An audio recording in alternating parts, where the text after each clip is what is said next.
खानाबदोश कबीलों के चोर उचक्कों, अपराधियों और भूखे नंगों को इकट्ठा करके कहा गया कि इस बंजर रेगिस्तान से निकलकर पूरी दुनिया में अपनी सत्ता स्थापित करो। दुनिया भर में शांति और समृद्धि से जी रहे लोगों का धन, वैभव, सुख और शांति सब लूट लो और उनका धर्म परिवर्तन करके अपने जैसा गिद्ध बना दो।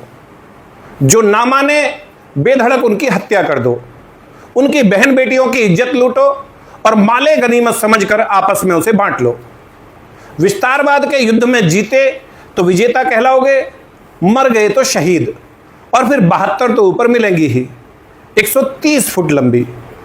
किसी मूर्ख को यह नहीं सोचना अबे तुम 5.5 फुट ये, वो 130 फुट, मतलब कुछ भी। खैर, उनका लक्ष्य स्पष्ट था, सबको अपने जैसा बनाना। लूट के माल का लालच और हवस पूर्ति की कुंठा विस्तार का माध्यम बने। शांति और सुख चैन से जी रही दुनिया में लूटपाट, मारकाट, व्यभिचार और धर्म परिवर्तन के माध्यम से पूरे विश्व में आतंक का साम्राज्य खड़ा कर दिया गया। आपसी फूट और घरघोर जातिवाद में बटे भारत को 1200 वर्षों तक रौंदा गया। 1946-47 में धार्मिक आधार पर 22 लाख सनातनियों का कत्ल करके भारत माता का विभाजन कर दिया गया। जबरन पाकिस्तान और पूर्वी पाकिस्तान बना दिया। बाद में वही पूर्वी पाकिस्तान एक अलग देश बांग्लादेश बन गया। चलो जान छूटी, अब तो हम शांति से रहते, अब तो हम शांति से जीते।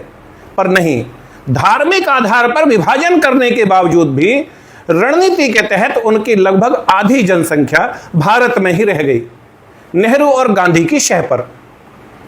भारत में बचे रह गए उन लोगों की एकजुट वोटों के सहारे सत्ता में बने रहने के लालच के कारण नेहरू ने उनकी अंधाधुंध बच्चे पैदा करने की साजिश की ओर से अपनी आंखें मूंदे रखी।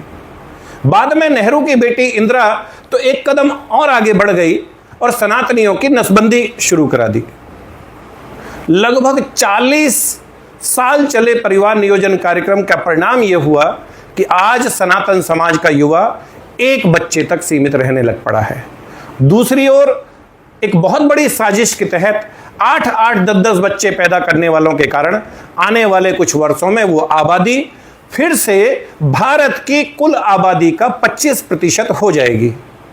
और अगर समय रहते एक्शन नहीं हुआ तो वो आबादी गुणात्मक रूप से बढ़ेगी और जिस दिन वो आबादी भारत की कुल आबादी का 50% हो गई तो बड़े पैमाने पर सामूहिक नरसंहार और भारत के पुनर्विभाजन को रोकना लगभग असंभव हो जाएगा।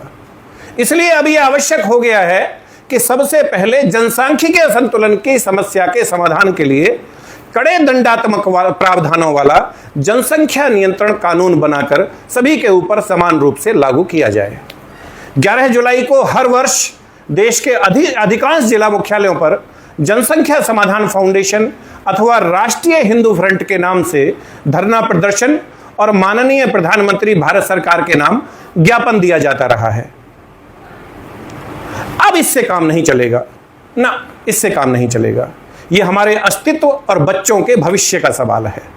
अब चूके तो आने वाली पीढ़ियां हमें कभी माफ नहीं करेंगी।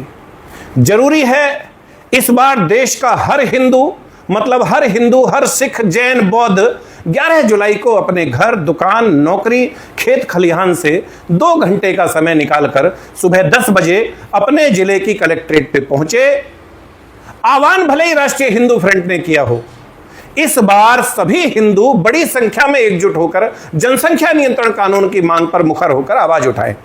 देश भर में सनातन एकता का ऐसा सैलाब नजर आना चाहिए कि प्रधानमंत्री जी को यह विश्वास हो जाए कि जातिगत भेदभाव से ऊपर उठकर तमाम सनातन समाज उनकी सरकार के साथ है।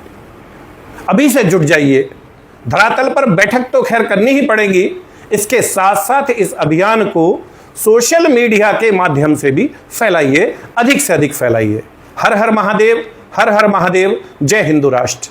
और हाँ, कोई भी जानकारी अगर लेनी हो तो please feel free to contact us on 93-100-73539 और 9810809050। धन्यवाद।